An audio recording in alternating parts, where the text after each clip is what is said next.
I always expected this election to be exceptionally difficult for the Liberal Democrats, given the heavy responsibilities we've had to bear in government in the most challenging of circumstances.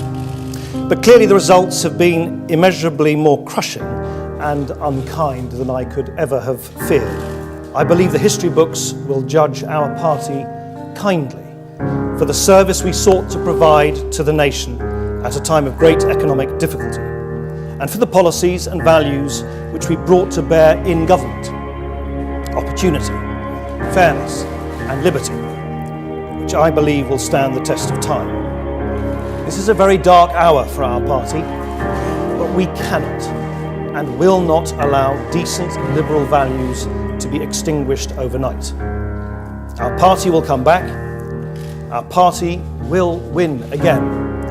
It will take patience, resilience and grit, but that is what has built our party before, and will rebuild it again. Thank you. I want this to be a bold, reforming government that puts fairness back into Britain. A government that restores our faith in what a healthy, strong society can achieve. A government that takes power away from politicians, as David said, and gives it back to you. A government which hands back your liberties and your privacy.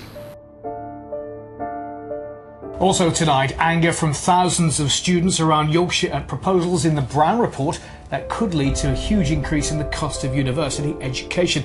Much of the fury at plans to scrap the cap on tuition fees has been directed at Sheffield Hallam MP and Deputy Prime Minister Nick Clegg. Yes, now he personally signed a pledge to students not to increase fees. They even photographed him with it with them. Well, here he is posing with some students in Cambridge just after he'd signed it. Education is just going to become massively elitist again, and a lot of students won't go because of the pressures of the debt that they'll have to have.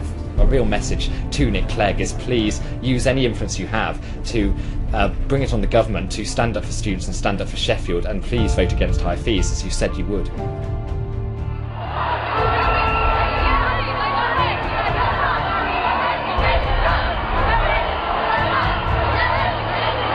This is an extraordinarily difficult issue, and I've been entirely open about the fact that we have not been able to deliver the policy that we held in opposition.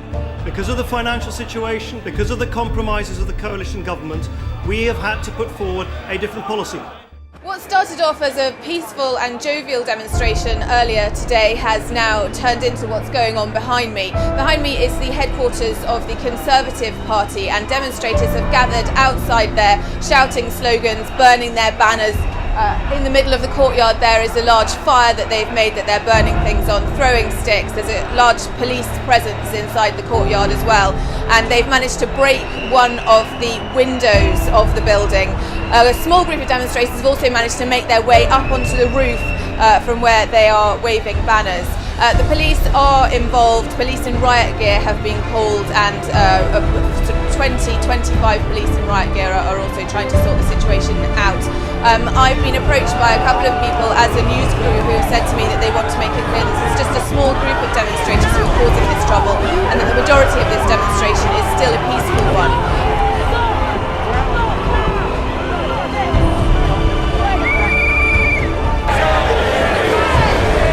Order. The ayes to the right, 323. The noes to the left, 302. So the ayes have it. The ayes have it.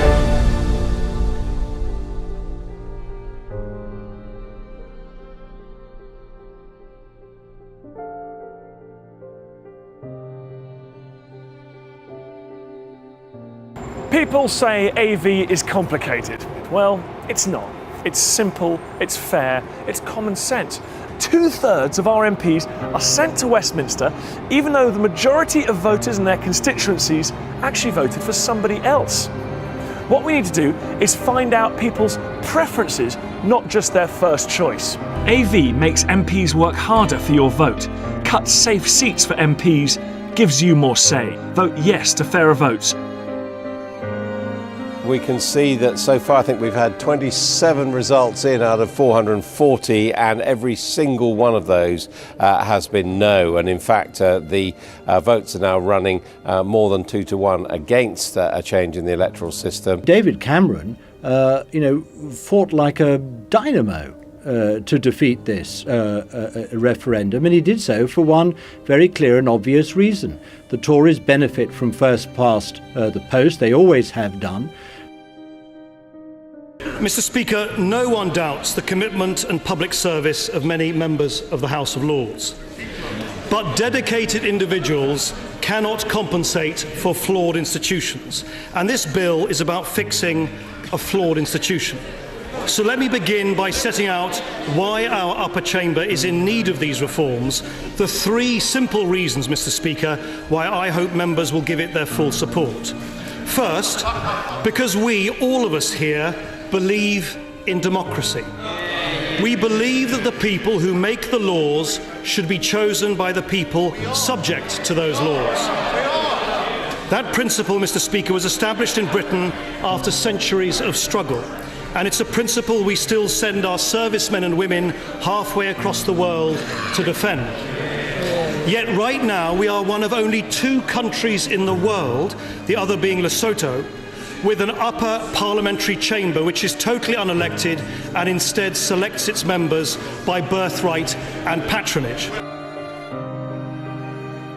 If you look at what happened over the Lords reform vote a few days ago, it's not that surprising that quite a few Tory MPs voted against introducing democracy into the other half of Parliament. But I think what did surprise quite a lot of people was the real disdain for what the coalition agreement says that a lot of Tory MPs showed, and that is obviously not healthy for the coalition. I think in terms of the Liberal Democrat position, there's a lot of significant gains the party can point to from being in coalition, such as the move towards £10,000 income tax allowance for everyone, improvements to the state pension system and so on.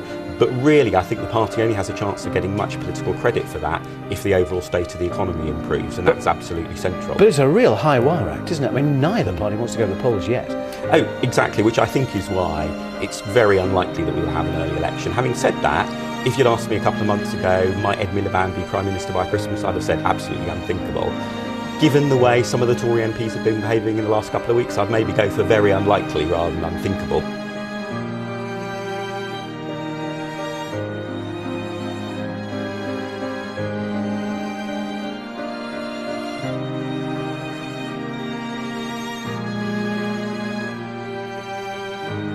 Often government parties do terribly badly in by-elections, lose deposit, a string of Labour losses of deposit, 2%, 3%, 4%, Winchester, Romsey, Cheadle, in the 90s. We've suffered that fate today, but in the end, the rest of the country is not the grim picture that you're painting, I have to say.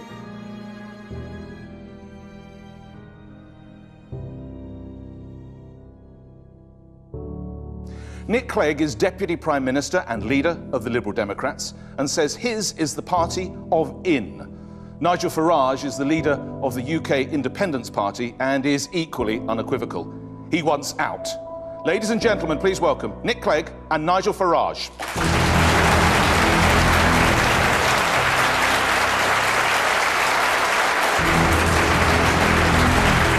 This debate is about you, and it's really simple. Because it's about your job, or if not your job, the job of someone else that you know. And it's about making sure that the sacrifices that you have made to fix our economy aren't wasted. Because make no mistake, if we cut ourselves off from Europe, from the countries that we trade with more than anyone else, then our hard-won economic recovery will simply be thrown away. We're better off in Europe, richer, stronger, safer. And that's why I will fight to keep us in, for the sake of jobs, for the sake of our clout in the world, for the sake of Britain.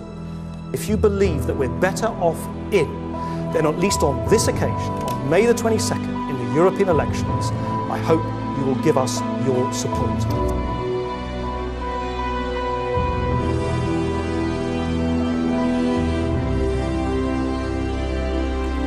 So the next Conservative manifesto in 2015 will ask for a mandate from the British people for a Conservative government to negotiate a new settlement with our European partners in the next Parliament. It will be a relationship with the single market at its heart. And when we have negotiated that new settlement, we will give the British people a referendum with a very simple in or out choice: to stay in the European Union on these new terms or to come out altogether. The Liberal Democrats were not able to put in place one of our policy commitments from last time, which was on tuition fees.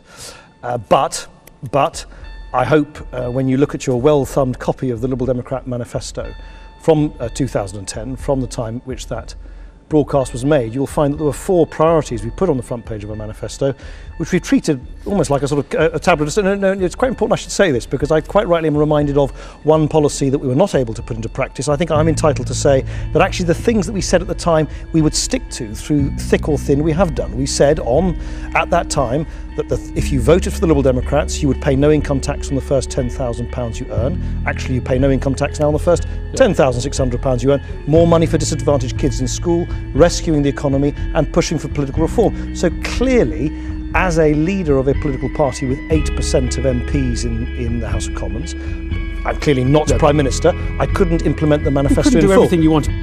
But here it is, 10 o'clock, and we are saying the Conservatives are the largest party.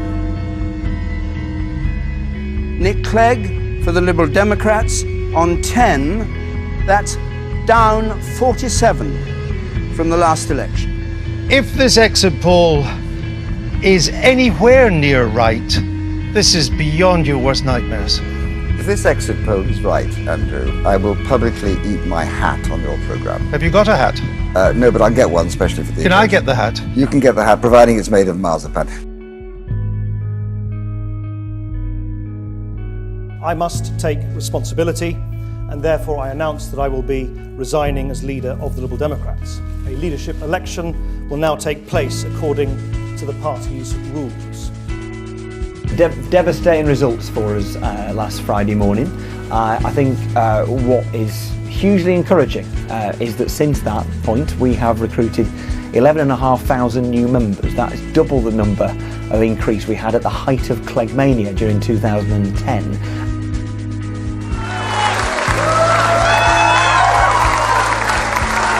Do you want me to say something? Shall I? It's a cunning ploy to make sure we get a standing ovation by just making you stand. Our Liberal voice is your Liberal voice, so let's together make our Liberal voice stronger. If you care about human rights, join us. If you think you shouldn't have your email snooped on, join us. If you think everyone deserves a decent home, join us. If you think it is wrong to demonise immigrants, the young, the poor, foreigners, Brussels, the English, the Scots, join us. If you are fed up of self-satisfied politicians, ambitious for themselves and unambitious for their country, then guess what? You are a Liberal. Embrace that diagnosis. It is an utterly decent and British condition. So join us. Join today.